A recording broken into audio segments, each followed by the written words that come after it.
Hello students, welcome to science class.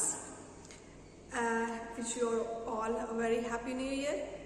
So in previous classes we have studied about chapter that is chemical effects of electric current, and now we are going to start chapter 15, that is some natural phenomena. Chapter 15.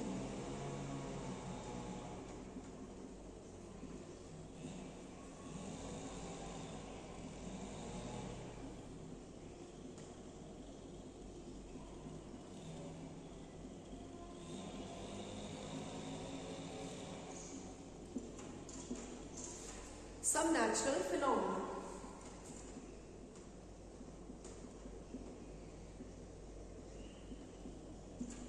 So, what are some natural phenomena? That is lightning,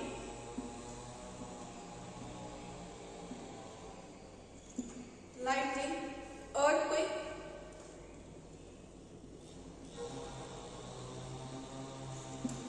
volcanic eruption,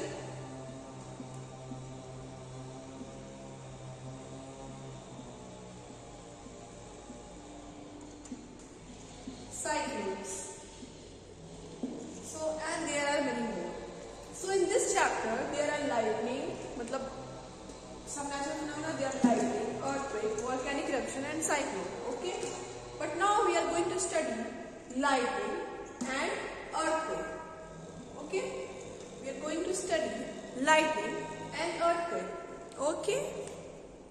Class 7th, you read about winds, storms and cyclones. You learned that cyclones can cause a lot of damage to human life and property. You also learned that we can protect ourselves from these destructive phenomena to some extent. In this chapter, we shall discuss two other destructive natural phenomena. These are lightning and earthquakes. We shall also discuss what steps we can take to minimize destruction caused by these phenomena. So, that is lightning. You might have seen sparks on the electric pole when wires become loose. This phenomenon is quite common when wind is blowing and shaking the wires. You might have also been seen sparks when the plug is loose in its sockets. Lightning is also an electric spark, but on a huge scale. In ancient time, people did not understand the cause of these sparks. They were therefore afraid of lightning and thought that the wrath of gods was visiting them. Now, of course, we understand that lightning is caused by the accumulation of charges in the clouds. We need not to be afraid of lightning, but we have to take precautions to protect ourselves from deadly sparks. So, पहले के time पे जब lightning होती थी, sparks होता था, तो लोग क्या कहते थे कि ये जो भगवान है वो हमसे गुस्सा है इसलिए ये लाइटनिंग हो रही, but that was not true. That was because of electric charges. अगर आप लाइटनिंग भी जब होती है तो उसमें से भी क्या होते हैं, इलेक्ट्रिक चार्जेस निकलते हैं. और आपने नॉर्मल स्पार्क्स होते हैं, ठीक, तो उसमें भी क्या होता है, उसमें भी electric some kind of electric charges होते हैं, ठीक. और घर में भी जब आप सॉकेट में कभी कभी आपने देखा होगा कि जब कोई तार लूज है या मान लो आप अपना चार्जर ही प्लग करते हो मोबाइल चार्ज करने के लिए, तो उसमें भी कभी कभी माइन्यूट से स्पार्क्स होता है. सो वो सब क्यों होता है, वो सब इलेक्ट्रिक चार्जेस के थ्रू होता है, ठीक. सो इन व्हाट नेक्स्ट ये होता है, ठीक है, the spark that Greeks knew about, ठीक. अब क्या है, next heading is the sparks that Greeks knew about.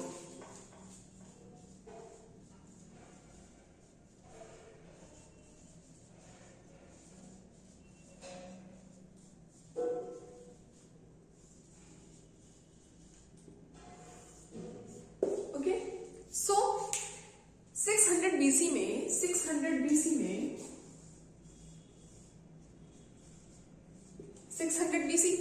करीब 26 साल पहले थेल्स ने, साइंटिस्ट थे थेल्स, ठीक. इन्होंने क्या कहा था कि नॉन लिविंग बीइंग्स के अंदर भी क्या होते हैं, चार्जेस होते हैं. उसमें भी किसी तरह के क्या होते हैं, चार्जेस होते हैं. उनके अंदर भी किसी तरह का सोल होता है, but that was not true. वो उनके अकॉर्डिंग था. उनको लगा था कि नॉन लिविंग बीइंग्स के अंदर भी चार्जेस होते हैं, ठीक. और मतलब कि एक तरह का ऑर्नामेंट आता था अंबर।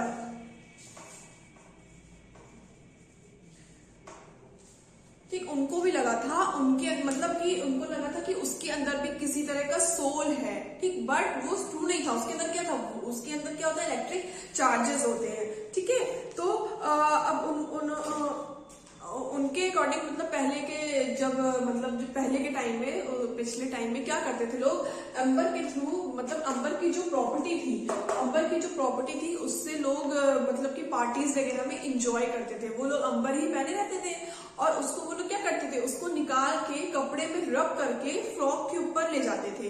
तो क्या करता था, फ्रॉक इरिटेट होता था और इरिटेट होके वो उछलता था। तो वो देख के उनको क्या होता था, उनको मजा आता था। ठीक है, जब क्लोथ के पास ले जाते थे तो वो अट्रैक्ट करता था। क्यों? क्योंकि एम्बर में भी चार्ज है और आपके क्लोथ में भी चार्ज है। ठीक है, तो ये क्यों होता था, इसके पीछे भी 17th सेंचुरी में जब ये क्लियर हुआ, that is scientist, there were scientist that is Coulomb, Benjamin Franklin and Maxwell. 17th century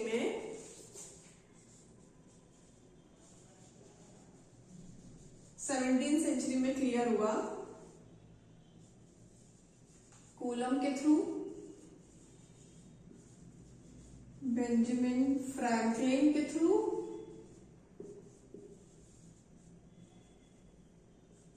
Maxwell के थ्रू ये क्लियर हुआ कि ऑब्जेक्ट्स है इनके, मतलब इन्होंने रिसर्च किया कि इन सब के अंदर भी क्या है, इलेक्ट्रिक चार्जेस है, तब ये जाके क्लियर हुआ। ठीक है, तो कोई भी सब्सटेंस ले लो। ठीक, इन 1752 ये वाला पैराग्राफ देखो, the ancient Greeks knew as early as 600 BC that when rubbed with for to attract light objects such as hair. You might have seen that when you take off woolen or polyester clothes, your hair stands on end. If you take off these clothes in the dark, you even see a spark and hear a crackling sound.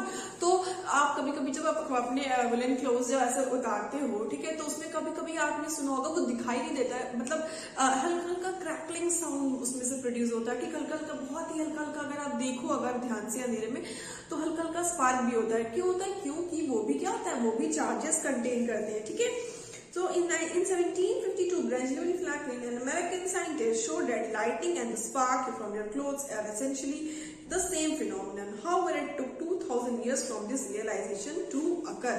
ठीक है,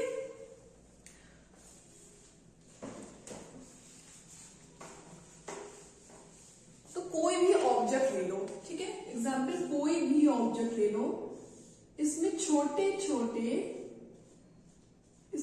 छोटे क्या होते हैं, particles होते हैं। ठीक, और इन पार्टिकल्स को हम क्या कहते हैं, इन पार्टिकल्स को हम एटम्स बोलते हैं। ठीक है, इन पार्टिकल्स को हम एटम बोलते हैं।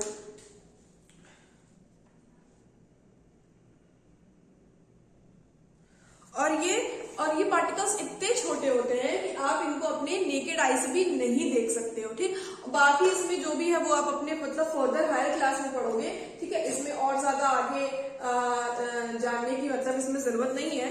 तो बाकी इसमें देखो, जल्दी छोटे जो पार्टिकल्स होते हैं,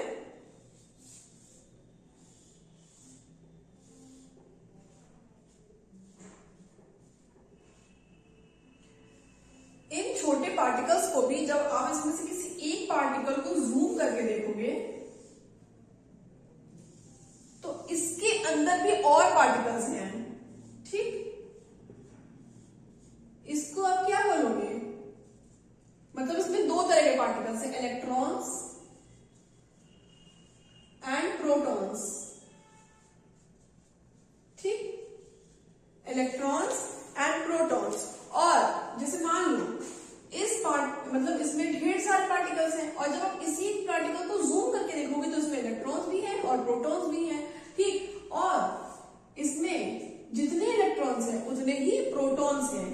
तो number of electrons is equal to number of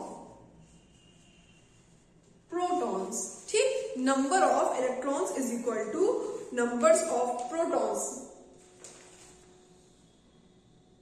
ठीक है, तो जो इलेक्ट्रॉन्स होते हैं they are negatively charge and protons they are positively charge. Electrons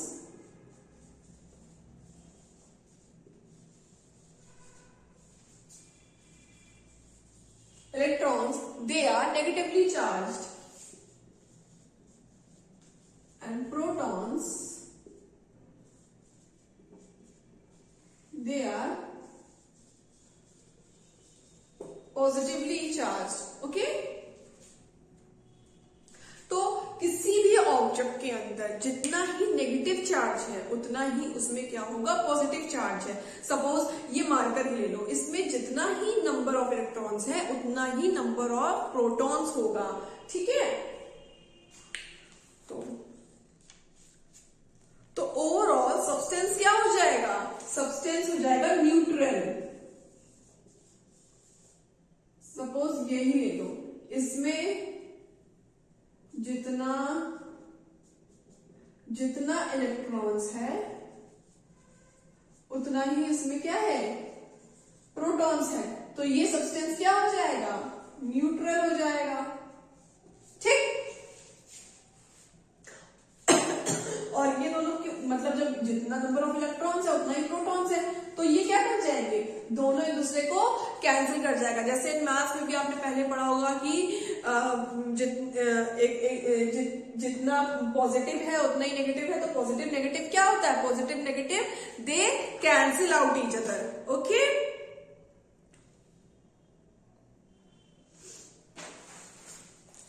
अब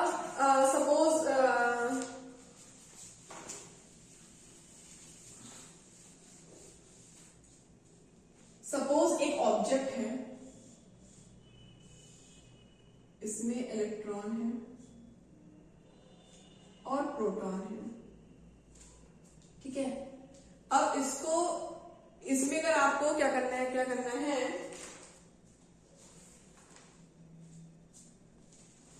अगर एक ऑब्जेक्ट है, इसमें नंबर ऑफ इलेक्ट्रॉन्स भी सेम है, प्रोटॉन्स भी सेम है। इसमें से अगर आपने कुछ इलेक्ट्रॉन्स बाहर निकाल दिए, ठीक, इसमें से अगर आपने कुछ इलेक्ट्रॉन्स बाहर निकाल दिए, तो ये सब्सटेंस क्या कहलाएगा, नेगेटिवली चार्ज। ये सब्सटेंस कहलाएगा नेगेटिवली चार्ज ऑब्जेक्ट। ठीक, और अगर कोई सब्सटेंस है जिसमें आपने कुछ इलेक्ट्रॉन्स डाल दिए, तो ये कहलाएगा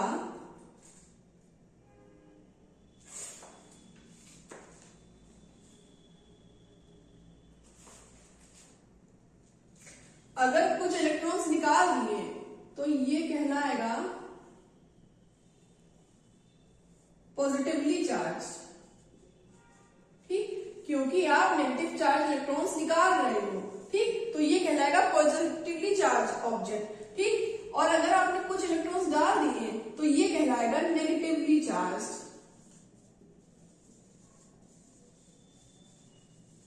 ये कहलाएगा नेगेटिवली चार्ज। ठीक, अब आप ये सोच रहे होंगे कि हम इसमें से इलेक्ट्रॉन्स ही क्यों निकाल रहे हैं और इलेक्ट्रॉन्स ही क्यों डाल रहे हैं। ठीक है, हम इसमें से प्रोटॉन्स क्यों नहीं निकाल रहे हैं, हम इसमें से प्रोटॉन्स क्यों नहीं डाल रहे हैं। ठीक, हम क्यों नहीं डाल रहे हैं, क्योंकि जो प्रोटॉन्स हैं वो क्या होते हैं, क्योंकि प्रोटॉन्स में है, प्रोटॉन्स आर इमोबाइल। प्रोटॉन्स जो होते हैं वो इमोबाइल होते हैं। प्रोटॉन्स आर इमोबाइल और इलेक्ट्रॉन्स होते हैं मोबाइल। ठीक, इसीलिए हम प्रोटॉन्स को ना निकाल सकते हैं ना डाल सकते हैं। अगर हमें किसी बॉडी को पॉजिटिवली चार्ज बनाना है तो हमको उसमें से इलेक्ट्रॉन निकालना पड़ेगा। अगर हमें किसी बॉडी को नेगेटिवली चार्ज बनाना है तो हमें उसमें इलेक्ट्रॉन डालना पड़ेगा। क्यों? क्योंकि इलेक्ट्रॉन का ही हम निकाल सकते हैं, डाल सकते हैं। क्यों? क्योंकि electrons are mobile electrons, mobile and protons they are immobile. Okay, so you can now write some points.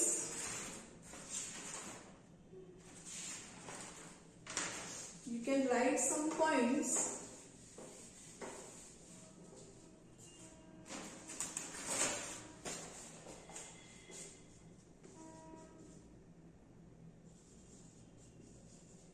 Sparks on a electric pole when wire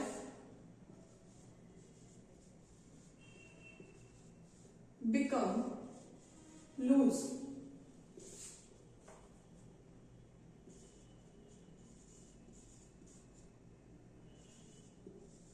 Lightning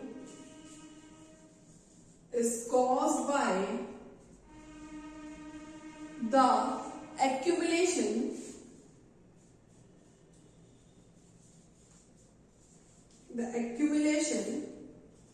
of charges in clouds.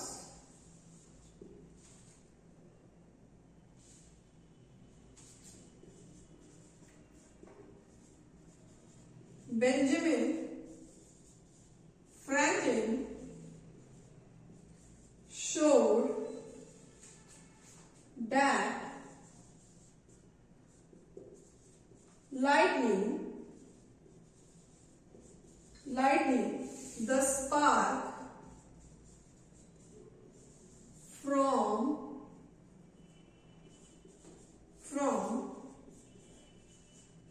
your clothes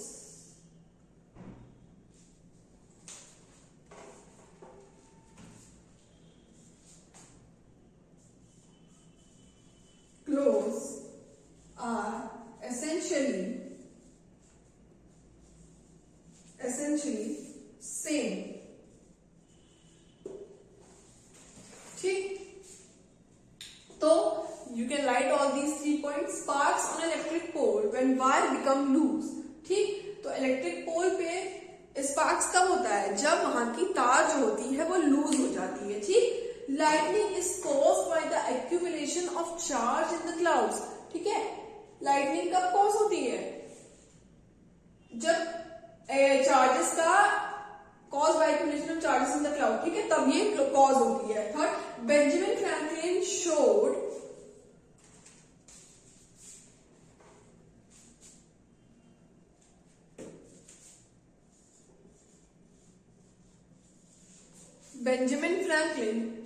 that lightning the spark from your clothes are essentially same. ठीक, इन्होंने ये कहा था कि जो lightning है और spark जो आपके कपड़े से निकलती है वो क्या है? वो ऑलमोस्ट सेम है। बट यू शुड नो कि जो लाइटनिंग है ये एक बड़े पैमाने पे होती है। क्या होती है? ये जो होती है मतलब ये एक लार्ज स्केल पे होती है। ठीक,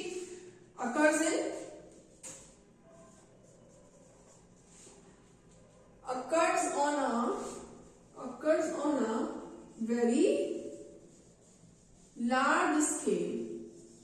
मतलब कहने का मतलब ये है कि दोनों में जो आपके कपड़े में और जो इसमें होता है लाइटनिंग में जो होता है ये ऑलमोस्ट सेम ही चीज है। ऑलमोस्ट क्या मतलब? सेम ही चीज है। बट जो लाइटनिंग में होता है, जो क्लाउड में लाइटनिंग होती है वो एक मतलब लार्ज स्केल पे होता है। वहां पे जो स्पार्क्स होता है वो बहुत ही बड़ा होता है। ठीक, और जो क्लोथ में नॉर्मल होता है वो एक नॉर्मल सा स्पार्क होता है। ठीक है, so that's all for today. So note down the homework. First take the screenshot.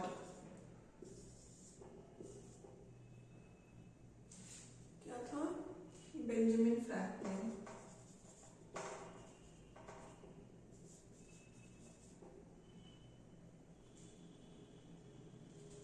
Lightning the spark from lightning the spark